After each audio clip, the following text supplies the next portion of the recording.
أعوذ بالله من الشيطان الرجيم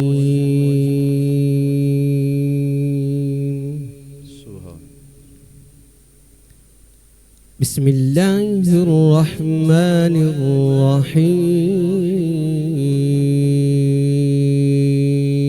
الرحيم سبحان الله.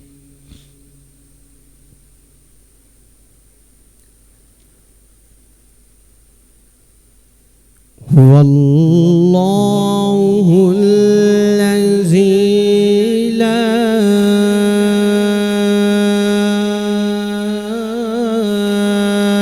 إله إلا هو ما شاء الله ما شاء الله سبحان الله. عالم الغيب والشهادة هو الرحمن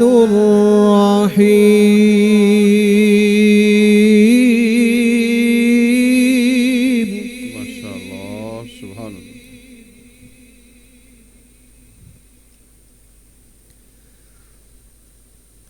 هو الله الذي لا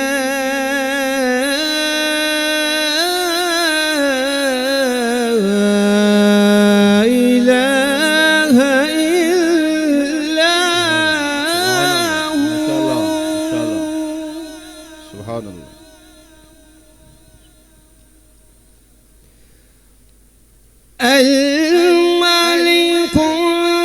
القدوس السلام المؤمن المهيمن العزيز الجبار المتكبر سبحان الله. سبحان الله سبحان الله سبحان الله. سبحان الله عما يشركون.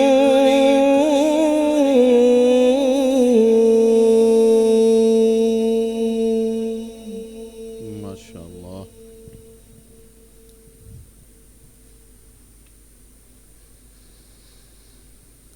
الملك القدوس السلام المؤمن المهيمن العزيز الجبار المتكبر سبحان الله عما يشركون. سبحان اللہ. ماشاء اللہ ماشاء اللہ. بہت خوب.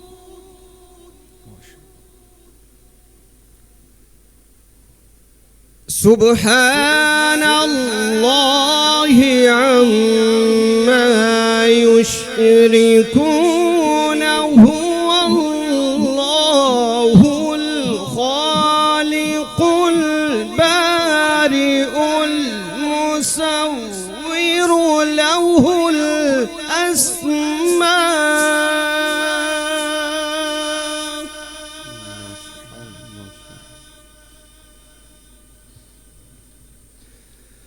هو الله الخالق البارئ المصور له الأسماء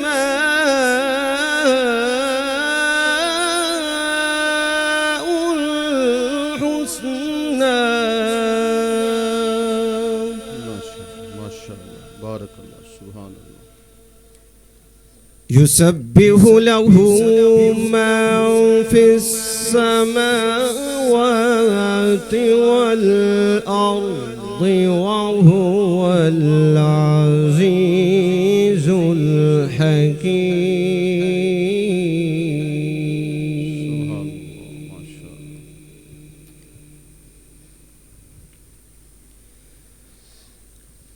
بسم الله الرحمن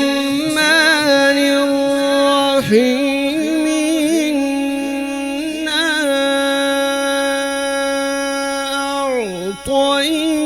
أعطيناك الكوثر فصل لربك وانهر. إن شانئك هو الأبتر.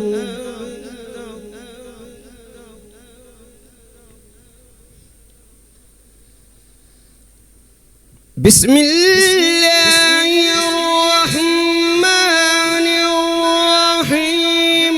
إنا أعطيناك الكوثر فصل لربك وانهر. إن شانئك هو الأبتر. بارك الله. شكرا. فصل لربك وانهر. إن شانئك هو الأبتر. صدق الله العظيم وصدق رسوله النبي الكريم الأمين. ما شاء الله. بارك الله. اللهم زد فزد. ناظرین و سامعین حضرات، الحمدللہ ثم الحمدللہ، آج ہم آپ کے لیے ایک انتہائی خوبصورت اور اہم ترین موضوع لے کر حاضر ہوئے ہیں، اور وہ موضوع ہے مسجد کی شان اور فضیلت۔ اس حوالے سے آج ہماری گفتگو ہوگی، کیونکہ آپ جانتے ہیں کہ ماشاءاللہ مساجد میں اکثر مسلمان 5 وقت حاضر ہوتے ہیں، اور جمعۃ المبارک کو بھی، عیدین پر بھی، اور خاص طور پہ ماہ رمضان المبارک کا یہ عظیم جو گھڑیاں ہیں، ان میں تو مسلمانوں کی زیادہ لگن مساجد کے ساتھ ہوتی ہے، نماز پڑھنے کے لیے، تراویح پڑھنے کے لیے، اور جمعے پر بھی آپ دیکھتے ہیں رش ہوتا ہے۔ تو ہم نے اس موضوع کا انتخاب اس وجہ سے کیا ہے کہ ہمیں اس عظیم گھر کا جو ہے اس کی شان، اس کا ادب اور احترام، اس بارے میں آگاہی اور علم ہونا چاہیے کہ جس گھر میں ہم 5 وقت حاضری دیتے ہیں، جمعۃ المبارک کو جاتے ہیں، اور اس کے علاوہ بھی مسجد میں ہم حاضری اکثر دیتے رہتے ہیں، تو ہمیں مسجد کے بارے میں یہ علم ہونا چاہیے کہ مسجد کیا چیز ہے، مسجد کا کیا مقام ہے، مسجد کی کیا شان ہے۔ تو آج اس موضوع پر الحمدللہ ہمارے ساتھ ایک جید مستند عالم دین تشریف فرما ہے، تو آئیے چلتے ہیں اور حضرت سے اس موضوع پر گفتگو کرتے ہیں۔ حضور والا، آج آپ نے سماعت فرما لیا، ہمارا موضوع مساجد کے اوپر ہے، مسجدوں کی شان فضیلت۔ تو میں آپ سے گزارش کروں گا کہ آپ ہمارے ناظرین کو مساجد کے ادب و احترام یا ان کی فضیلت، اس حوالے سے آپ ہمارے ناظرین کو کچھ ارشاد فرمائیے۔ بسم اللہ الرحمن الرحیم۔ قبلہ ساکی صاحب، سب سے پہلے تو آپ کا اور سلطان اسٹوڈیو پروڈکشن کا اور پوری ٹیم کا میں شکر گزار ہوں بارک اللہ۔ کہ آج ماہ رمضان کی ان مبارک ساعتوں سبحان میں اللہ، سبحان چند اللہ۔ کلمات اور یہاں پہ مجھے عرض کرنے کے لیے آپ لوگوں نے مدعو کیا۔ اللہ تعالیٰ کی بارگاہ میں دعا کہ اللہ تعالیٰ آپ لوگوں کو برکت عطا فرمائے۔ آمین آمین۔ مساجد جو ہے جی، یہ اسلام کا ایک مرکز ہے، سبحان اللہ، اور یہ پورا ایک نظام ہے۔ بے شک۔ اگر آپ غور کیجئے کہ اللہ تعالیٰ نے سب سے پہلے اللہ، جس گھر کو بنایا اور اس کا ذکر کیا، جی، اول بیت وضع للناس، اللہ، کہ سب سے پہلے جس کا گھر بنایا جی جی، وہ اللہ رب العالمین سبحان نے اللہ۔ بیت اللہ۔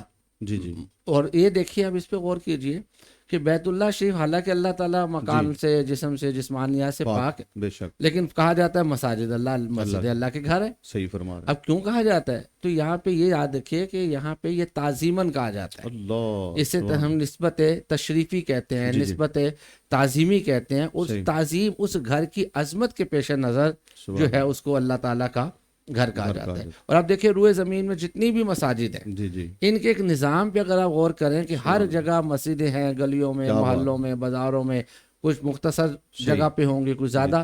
پھر اللہ تعالیٰ نے کیسا نظام بنایا کہ ان ساری مسجدوں کا رخ جو ہے نا اللہ، روئے زمین میں ایک مسجد کی طرف کر دیا، کیا بات، کیا بات، ایک ہی رخ بیت اللہ شریف کی طرف جی، ساری مسجدوں کا رخ ہوگا، ایسے ہی ہے۔ پورے روئے زمین پہ جتنی بھی مساجد ہیں۔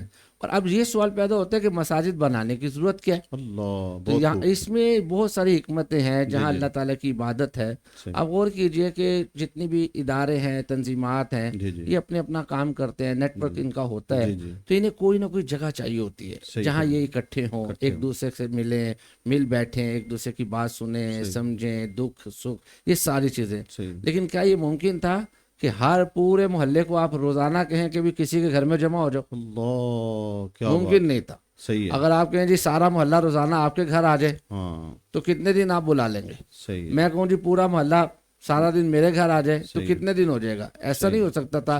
تو اللہ تبارک و تعالیٰ نے ایک ایسا نظام ہمیں یہ دیا کہ مسجد بنا دی، اور اس مسجد میں جو ہے پورا محلہ جی، دن میں 1 وقت نہیں، 2 وقت نہیں، 3 نہیں، 4 نہیں، 5 وقت کیا ویسے بھی آتا رہے تو کوئی اسے منع کرنے والا کیا نہیں ہے۔ بات، تو اب جب 5 وقت پورا محلہ، پورا علاقہ، جی، اور جمعے کے دن آپ دیکھیں کہ پورا علاقہ جو ہے وہ اجتماعی کثیر کی شکل میں جی، صحیح، وہاں پہ آئے گا، تو مسلمانوں کا آپس میں رابطہ ہوگا، ملاقات ہوگی، ایک دوسرے کے ساتھ جو اس کے معاملات ہیں، خوشی غمی، یہ سارے ڈسکس ہوں گے، تو یہ ایک مرکز کی حیثیت رکھتا ہے۔ کیا بات، اور پھر یہ دیکھیے اس کی اہمیت کا اندازہ لگائیں جی جی، کہ اللہ تبارک و تعالیٰ نے جو 2 مسجدیں ہیں ان کا تو بائی نیم ذکر کیا نا، اللہ، مسجد حرام کا بھی سبحان الذی اسرا من المسجد الحرام الی المسجد الاقصی، اس آیت میں دیکھیں دونوں مسجدوں کا ذکر کیا، صحیح ہے، مسجد حرام کا بھی جی جی، اور مسجد اقصی کا بھی۔ اس کے علاوہ کچھ اور مساجد ہیں جی جی، جن کا اللہ تعالیٰ نے قرآن پاک میں اشارتاً ذکر کیا۔ اچھا جیسے والذین اتخذوا مسجدا درارا وکفرا وتفریقا، صحیح ہے اور اسی ان آیات کے آگے جا کے دیکھیے تو مسجد قباء شریف بعض نے کہا، بعض نے کہا اس سے مسجد نبوی مراد ہے، کیا بات اور فرمایا اسس علی التقوی من اول یوم احق ان تقوم فی، اے محبوب وہ مسجدیں جو تقوی کی بنیاد پر قائم کی گئی ہیں وہ زیادہ حق رکھتی ہیں کہ آپ ان کے اندر تشریف فرماؤ۔ صحیح۔ تو یہ مساجد کی اہمیت کا اندازہ لگائیں کہ نبی کریم صلی اللہ علیہ وسلم بیت اللہ شریف میں جب دیکھا کہ 360 بت رکھ دیے ہیں اور اس طرح اللہ وحدہ لا شریک کی عبادت اور ریاضت نہیں کی جا سکتی ہے، تو کیا کیا نبی علیہ السلام نے مکہ المکرمہ میں دار ارقم صحیح اس کو جو ہے وہ مقرر کر دیا کہ مسلمان یہاں پہ آ کے عبادت کریں۔ جی اور جب آپ ہجرت فرما کے مدینہ طیبہ تشریف لے جاتے ہیں تو سب سے پہلے وہاں جس کی بنیاد رکھی وہ بھی مسجد قباء شریف ہے، سبحان اور وہ مسجد قباء شریف بھی کیسی ہے کہ فرمایا وہاں پہ نوافل پڑھو تو اللہ تعالیٰ تمہیں عمرے کا ثواب عطا۔ کیا بات اس میں بھی بڑی حکمت ہے کہ مسجد قباء شریف میں ایک ہم نماز 2 رکعت نفل پڑھیں تو عمرے کا ثواب دیا جاتا کیا ہے۔ بات ہے کیا حکمت ہے جی کہ اس لیے کہ مسلمان ہجرت کر کے آئے ہیں، اللہ حرم کی جو یادیں ہیں نا ان کو ستائیں گی۔ سبحان اللہ حرم کے اندر وہ طواف، حرم کے اندر وہ جو ان کی عبادت کے مزے تھے، وہ لذتیں تھی نا، وہ ان کو یاد آتی رہیں گی۔ وہ کہیں گے کہ ہم مدینے آ گئے، ان سعادتوں سے محروم رہ گئے، لیکن نبی کریم صلی اللہ علیہ وسلم نے فرمایا میرے امتیو فکر نہیں کرو، تم مکہ چھوڑ آئے ہو لیکن یہ مسجد قباء کی بنیاد رکھی جا رہی ہے، یہاں پہ تم نفل پڑھو گے اللہ تعالیٰ تمہیں عمرے کا ثواب عطا فرمائے۔ سبحان اللہ اور پھر دیکھیے یہاں پہ مسجد قباء شریف، اور پھر کچھ دن حالانکہ قیام فرمایا، جی جی یعنی مسجد کی اہمیت کا اندازہ لگائیں کہ مدینہ میں کچھ دیر کے لیے قیام فرمایا، اس کے فوراً بعد جب نبی علیہ الصلوۃ والسلام نے وہاں سے سفر فرما کے مدینہ شریف تشریف لاتے ہیں تو وہاں مسجد نبوی شریف کی بنیاد رکھی اللہ، حالانکہ اتنا سفر بھی نہیں ابھی اتنا، حالانکہ آپ دیکھیں کہ اس وقت مسلمانوں کے پاس بظاہر اسباب بھی نہیں تھے، جی صحیح ہے مطلب سارا کچھ تو مکے میں رہ گیا تھا، میں رہ گیا ان لوگوں نے تو مال بھی نہیں آنے دیا۔ اور آپ دیکھیں نا حضرت صہیب رومی اللہ اکبر کہ ان کو مال کو روک لیا، کہا بھی خالی ہاتھ جانا ہوگا، اس کے باوجود جو ہے نبی کریم صلی اللہ علیہ وسلم جو ہے مساجد کی بنیاد رکھتے ہیں، صحیح اور پھر تقوی کی بنیاد پر صحیح یہ جو مسجد کی یہاں مدینہ شریف میں بنیاد رکھی جاتی ہے، یہ جگہ تھی 2 بچوں کی، انہوں نے اگرچہ کہا کہ ہم سے تحفتاً لے لیجئے، لیکن فرمایا نہیں یہ اللہ تعالیٰ کا گھر ہے، یہ کسی کے ایسا نہیں ہوگا، اس کی قیمت دی جائے، کیا بات اور اس کی قیمت بھی دلوائی تو حضرت ابوبکر صدیق سے دلوائی ہے۔ سبحان حالانکہ اب دیکھیں اس وقت مسلمانوں کو پیسوں کی، روپے کی ضرورت تھی، درم و دینار، کیونکہ سب کچھ وہاں رہ گیا تھا، مواخات قائم کرنی پڑی کہ ایک دوسرے کو سپورٹ کریں، لیکن مسجد کے لیے اتنی اہمیت تھی کہ نبی علیہ السلام نے فرمایا کہ سب سے پہلے جو کام کرنا ہے وہ مسجد کو بنانا ہے، کیونکہ مسجد ہوگی تو یہ مرکز اسلام ہوگا۔ حضرت ماشاءاللہ بڑی خوبصورتی سے آپ نے اس موضوع کا آغاز فرمایا، بڑے شاندار طریقے سے قرآن و حدیث سے مزین آپ نے گفتگو فرمائی، اور ہم نے بھی اس موضوع کو اسی لیے رکھا ہے تاکہ ہمارے ناظرین کو پتہ چلے، کیونکہ رمضان میں آپ دیکھتے ہیں اکثر لوگ مساجد میں سحری بھی کرواتے ہیں، افطاری بھی کرواتے ہیں، اور لوگ آتے ہیں وہاں بیٹھ کے کھانا کھاتے ہیں، بیٹھتے ہیں، پانی پیتے ہیں، ابھی اعتکاف والے بھی بیٹھے ہیں مسجد میں، تو ہمیں مسجد کے ادب و احترام کا، مسجد کی شان، مسجد کی رفت کا علم ہونا چاہیے، تو اسی وجہ سے ہم نے یہ موضوع بھی رکھا ہوا ہے، کیونکہ لوگوں کا زیادہ رجحان ماہ رمضان میں مسجدوں کی طرف ہوتا ہے۔ تو حضور ماشاءاللہ آپ نے بڑی خوبصورتی سے اس موضوع کا آغاز فرمایا۔ میں چاہوں گا، آپ نے فرمایا کہ حضور نے مدینہ شریف میں مسجد قباء کی بنیاد رکھی، پھر مسجد نبی کی، پھر وہ مسجد حرام مکہ شریف میں، تو اس کو تھوڑا سا بھی ہمارے ناظرین کے لیے واضح فرما دیں کہ سب سے پہلے مسجد کا عمل کب سے یہ جو ہے وہ اسلام میں شروع کیا گیا؟ دیکھیں یہ ویسے تو سب سے پہلے تو حضرت آدم علیہ الصلوۃ والسلام نے ہی بیت اللہ شریف کی بنیاد رکھ دی تھی، صحیح ہے، اور ایک بعد میں آتا ہے کہ اس کے 40 سال کے بعد ہی بیت المقدس جو ہے اس کی بھی بنیاد رکھ دی گئی تھی، صحیح ہے، تو یہ بنیادیں تو اسی وقت رکھ دی گئی تھیں۔ صحیح ہے، اور ہاں اس کی بعد میں جب طوفان نوح آیا پھر اس کو اٹھا لیا گیا، صحیح ہے، پھر بعد میں حضرت ابراہیم علیہ الصلوۃ والسلام نے اس کی تعمیر شروع کی بیت اللہ شریف کی، اور پھر سورہ بقرہ میں اللہ تعالیٰ نے فرمایا کہ جب وہ بنیادیں اٹھا رہے تھے تو دعا مانگ رہے تھے، تو یہ مسجدیں تو پہلے سے ہی کانسیپٹ تھا، صحیح ہے، لیکن پھر آہستہ آہستہ یہ ہوا کہ یہ 2 مسجدیں جو ہیں یہ تو بنیادی رہیں، صحیح، لیکن لوگوں کے اپنے اپنے کچھ عبادتوں کے ذرائع تھے، جگہ تھی۔ جی جی سابقہ اگر امتوں میں ہم دیکھیں جی، تو وہاں پہ اس طرح مسجدوں کا کنسیپٹ نہیں تھا، بلکہ جہاں کوئی نبی نشاندہی فرما دیتا کہ یہاں تم نے عبادت کرنی ہے صحیح تو سارے پابند ہوتے تھے اسی جگہ پہ جا کے عبادت کرنے، اچھا، صحیح، اپنی مرضی سے کسی جگہ کا انتخاب نہیں کر سکتے صحیح تھے۔ ہے، اس کے لیے پھر کن جگہوں کا کیا جاتا تھا، بسا اوقات غاروں کا استعمال کیا جاتا تھا کہ غاروں میں جا کے تنہائی میں جا کے لوگ جو ہے وہ اپنی عبادت و ریاضت کرتے تھے، جس کا ایک عملی نمونہ اگر آپ دیکھیں کہ نبی کریم صلی اللہ علیہ وسلم بھی غار ہرا میں تشریف لے جاتے، کچھ دنوں کے لیے وہاں پہ آپ قیام فرماتے، ٹھہرتے۔ اچھا، اسی طرح بسا اوقات کچھ جگہوں کو مخصوص کر دیا جاتا ہے انڈور، اور وہاں پہ عبادت کرتے، بسا اوقات کھلے میدانوں کے اندر، چراگاہوں کے اندر، جیسے مدینہ طیبہ کے اندر کچھ جگہ تھی، وہاں پہ ان لوگوں کو وہ باہر جا کے اچھا حضور، یہ مسجد، لفظ مسجد جو ہے اس کا معنی کیا ہے، اس کا مفہوم کیا ہے؟ جی، مسجد کا اگر آپ لغوی معنی دیکھیں تو یہ ہے کہ جہاں سجدہ کیا جائے، سجدہ کی جگہ، اس میں ظرف کا یہ صیغہ ہے، تو جہاں سجدہ کیا جائے، سجدہ کرنے کی جگہ، یہ تو لغوی اعتبار سے۔ لیکن اگر اصطلاحی لحاظ سے لیں تو زمین کا وہ ٹکڑا جسے کسی نے اپنی ملکیت سے نکال کر اللہ تعالیٰ کے لیے وقف کر دیا جائے، کر دیا، یعنی اب اس کی ملکیت نہیں رہا، اس نے وقف کر دیا ہے، اور وہاں پہ 5 وقت کی اذان اور جماعت وغیرہ کا اہتمام ہوتا ہے تو وہ مسجد کہلاتی ہے۔ اگر وہاں جمعے کا بھی اہتمام ہوتا ہے تو وہ پھر جامع مسجد کہلاتی ہے، اور اگر جمعے کا اہتمام نہیں ہوتا تو پھر وہ 5 وقتہ نماز کے لیے مسجد۔ اچھا حضور، قطع کلامی معاف، ماشاءاللہ آپ، میں دیکھ رہا ہوں کہ میرے سوال کو ماشاءاللہ آپ اس انداز میں بیان کر رہے ہیں کہ میرے کئی سوال آپ جواب میں کئی سوالات کے آپ ماشاءاللہ، اللہ تعالیٰ آپ کے علم میں مزید برکتیں پیدا فرمائے۔ حضور، یہ اکثر ہم نے دیکھا ہے کہ لوگ محلے کی مسجد چھوڑ کر کہیں دور جا کے جمعہ پڑھنے کے لیے، جیسے داتا صاحب رحمۃ اللہ لوگ چلے جاتے ہیں، یا اسی طرح کہیں اور بڑی مسجد یا کسی بزرگ کی نسبت سے ہو، اسی طرح اعتکاف بھی لوگ اپنے محلے کی مسجد چھوڑ کر داتا صاحب جیسے چلے جاتے ہیں، یا اسی طرح کسی اور بزرگ کی درگاہ کے قریب مسجد ہوتی ہے۔ تو اس انداز میں اپنی مسجد کو، محلے کی مسجد کو چھوڑ کر اس طرح کسی دوسری مسجد میں، یعنی اس سے بڑی یا وہاں، اس اعتبار سے تو یہ شرعی طور پہ اس طرح کرنا کیسا ہے؟ دیکھیں، سب سے پہلا حق تو مسجد محلہ ہی کا ہے، صحیح ہے، تو مسجد محلہ ہی اس بات کا حق رکھتی ہے کہ آپ وہاں پہ اپنی عبادت کریں۔ صحیح ہے، لیکن اگر آپ کسی جگہ دور جاتے ہیں تو اگر کوئی مقصد صحیح ہے آپ کا تو پھر اس میں جانے میں ممانعت بھی نہیں ہے، لیکن اس میں اس بات کا خیال رہے کہ اتنے کثیر لوگ نہ چلے جائیں کہ مسجد محلہ جو ہے وہ غیر آباد ہو جائے۔ بہت زبردست۔ لیکن اگر مسجد محلہ بھی آباد ہے اور ایک کا دکا 2-4 لوگ چلے جاتے ہیں جس سے مسجد کی آبادی کے اوپر کوئی اثر انداز نہیں ہوتا تو پھر اس صورت میں منع نہیں کیا جائے گا۔ لیکن اگر سارے ہی اس مسجد کو اگنور کر دیں اور سارے ہی کسی اور جگہ جانا شروع کر دیں، اور وہ دور نہیں بلکہ وہ تھوڑا بھی ادھر ادھر کہیں جائیں گے تو وہ پھر مناسب نہیں ہے۔ اچھا حضور، یہ اکثر ہم نے آپ جیسے علماء سے سنا ہے کہ مسجد میں اونچی نہیں بولنا چاہیے، سرکار نے منع فرمایا ہے، تو پھر یہ اذان بھی ہم پڑھتے ہیں اونچی آواز میں، پھر خطبہ حضرات خطبہ بھی، تقریر جب کرتے ہیں آپ بھی ماشاءاللہ کرتے ہوں گے، اونچی آواز میں لوگ اونچا بولتے ہیں، تو اس بارے میں پھر یہ کیا اس کا مطلب ہوگا؟ دیکھیں، جو مساجد میں اونچا بولنے کو منع کیا گیا اس سے مراد یہ ہے کہ بلا ضرورت اونچا بولنا۔ صحیح ہے۔ مثال کے طور پہ میرے سامنے 3 لوگ بیٹھے ہیں تو میری آواز اتنی ہونی چاہیے کہ 3 لوگوں تک پہنچے، لیکن اگر 300 لوگ بیٹھے ہیں تو ظاہر ہے مجھے اونچا بولنا پڑے گا۔ صحیح ہے۔ اب موقع کی مناسبت سے آپ کو اپنی آواز کو رکھنا ہے۔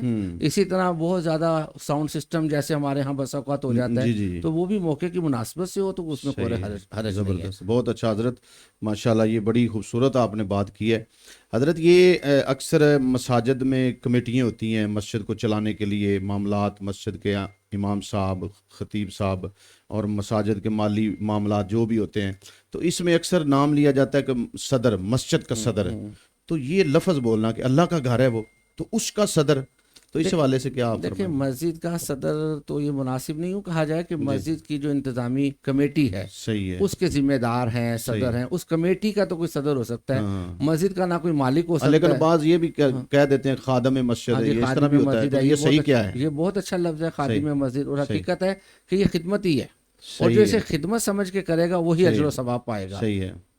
تو حضور، مسجد کے لیے پیسے مانگنا شرعن یہ کیسا ہے؟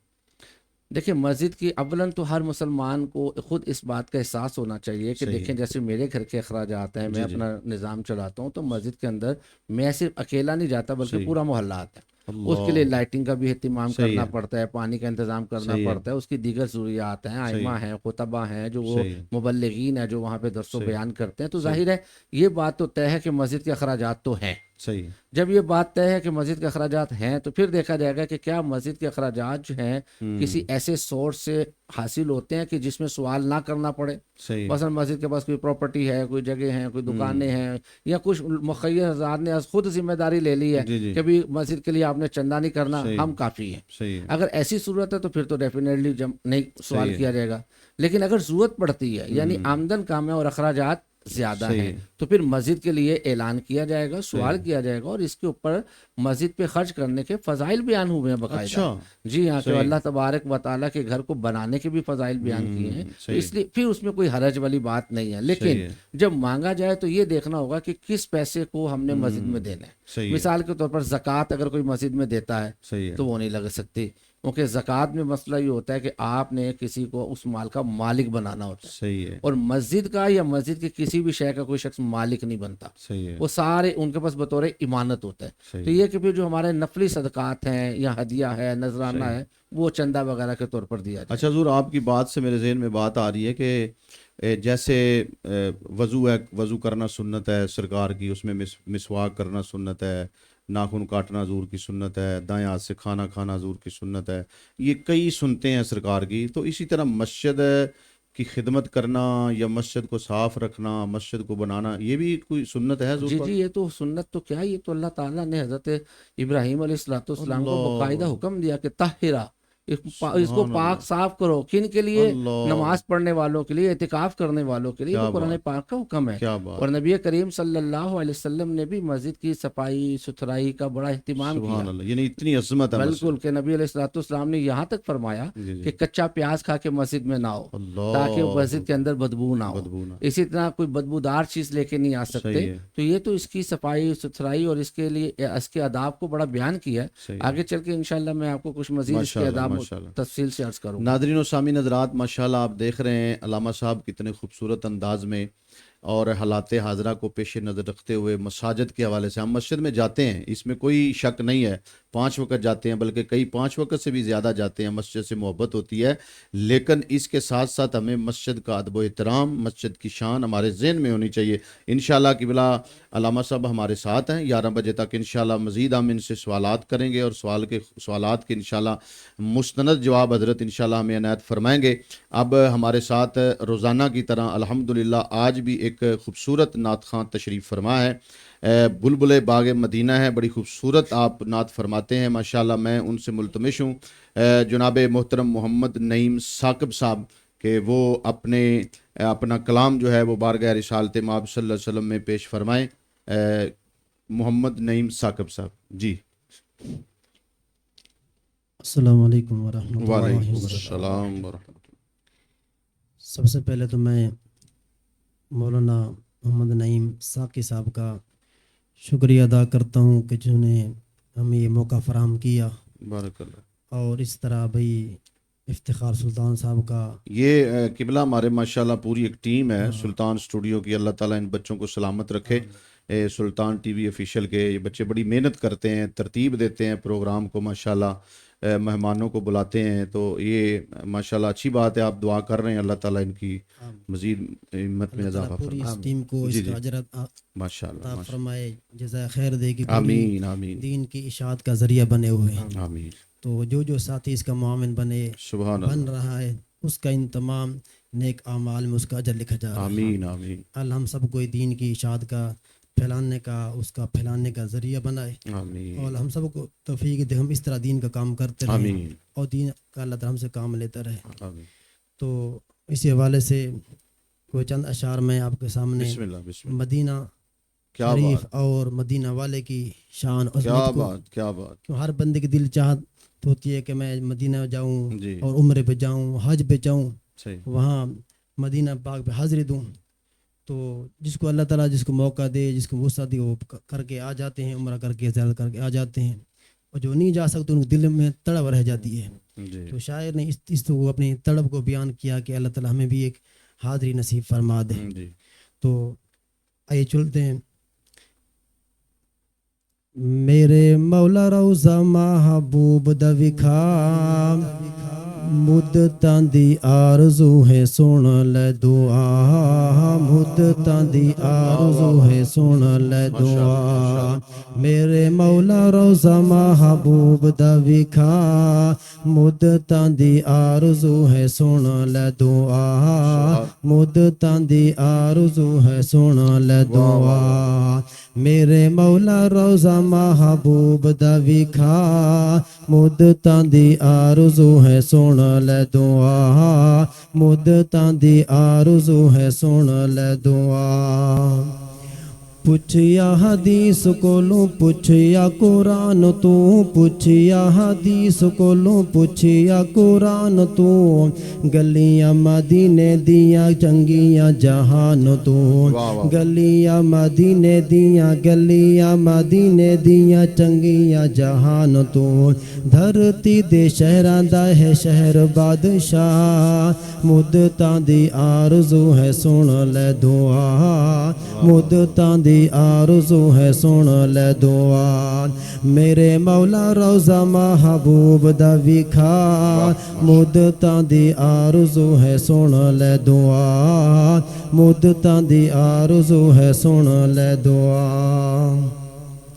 ਹਰ ਵੇਲੇ ਰਹਿੰਦੀ ਏ ਤੜਪ ਦੀਦਾਰ ਦੀ ਹਰ ਵੇਲੇ ਰਹਿੰਦੀ ਏ ਤੜਪ ਦੀਦਾਰ ਦੀ ਸ਼ਾਹੇ ਦੋ ਜਹਾਂ ਦੇ ਰੋਜ਼ੇ ਪੁਰ ਅਨਵਾਰ ਦੀ ਸ਼ਾਹੇ ਦੋ ਜਹਾਂ ਦੇ ਰੋਜ਼ੇ ਪੁਰ ਅਨਵਾਰ ਦੀ ਸ਼ਾਹੇ ਦੋ ਜਹਾਂ ਦੇ ਰੋਜ਼ੇ ਪੁਰ ਅਨਵਾਰ ਦੀ ਨੂਰੀਆਂ ਦੀ ਲੱਗੀ ਰਹਿੰਦੀ ਜਿੱਥੇ ਆ ਜਾ ਮੁੱਦਤਾਂ ਦੀ ਆਰਜ਼ੂ ਹੈ ਸੁਣ ਲੈ ਦੁਆ ਮੁੱਦਤਾਂ ਦੀ ਆਰਜ਼ੂ ਹੈ ਸੁਣ ਲੈ ਦੁਆ ਮੇਰੇ ਮੌਲਾ ਰੋਜ਼ਾ ਮਹਬੂਬ ਦਾ ਵਿਖਾ ਮੁੱਦਤਾਂ ਦੀ ਆਰਜ਼ੂ ਹੈ ਸੁਣ ਲੈ ਦੁਆ ਮੁੱਦਤਾਂ ਦੀ ਆਰਜ਼ੂ ਹੈ ਸੁਣ ਲੈ ਦੁਆ ਰੱਬਾ ਜਿਹਦੇ ਸ਼ਹਿਰ ਦੀਆਂ ਕਸਮਾਂ ਉਠਾਇਆ ਹਨ ਰੱਬਾ ਜਿਹਦੇ ਸ਼ਹਿਰ ਦੀਆਂ ਕਸਮਾਂ ਉਠਾਇਆ ਹਨ ਵਧ ਕੇ ਜਹਾਨ ਕੋਲੋਂ ਰਹਿਮਤਾਂ ਵਸਾਇਆ ਹਨ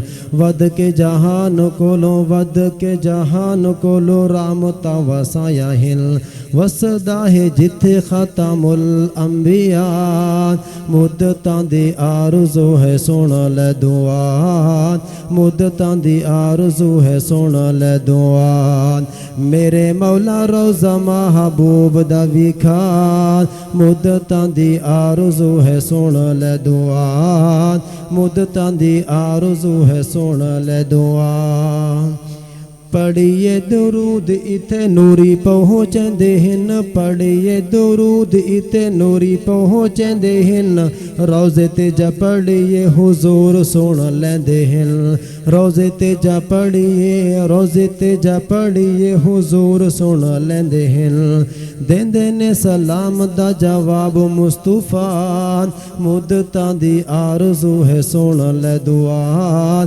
ਮੁੱਦਤਾਂ ਦੀ ਆਰਜ਼ੂ ਹੈ ਸੁਣ ਲੈ ਦੁਆ ਮੇਰੇ ਮੌਲਾ ਰੋਜ਼ਾ ਮਹਬੂਬ ਦਾ ਵਿਖਾ ਮੁੱਦਤਾਂ ਦੀ ਆਰਜ਼ੂ ਹੈ ਸੁਣ ਲੈ ਦੁਆ ਮੁੱਦਤਾਂ ਦੀ ਆਰਜ਼ੂ ਹੈ ਸੁਣ ਲੈ ਦੁਆ